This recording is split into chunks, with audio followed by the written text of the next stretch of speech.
In this video, I'll show you how to toggle breadcrumbs in Cursor AI in just a few simple steps. Breadcrumbs are a super useful feature because they give you a clear hierarchical path of your current file structure, so you can instantly see where you are inside folders, classes, and functions. That makes navigation much easier, especially when you're working in larger projects with deep nesting. If you find this tutorial helpful, make sure to hit like and subscribe for more quick software tips like this. Now, let's jump in.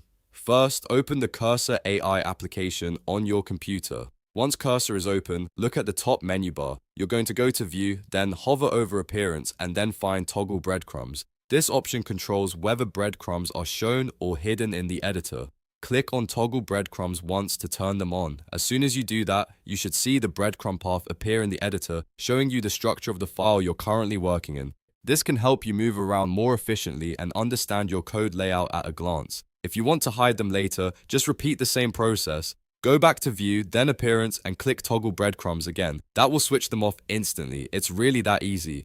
Being able to turn breadcrumbs on and off gives you more control over your workspace and helps keep the interface clean when you don't need that extra navigation path. If you work with a lot of code, this little feature can save time and reduce confusion while editing. So now you know exactly how to toggle breadcrumbs in Cursor AI. If this guide helped, don't forget to like this video, subscribe to the channel, and turn on notifications so you don't miss the next tutorial. Thanks for watching, and I'll see you in the next one.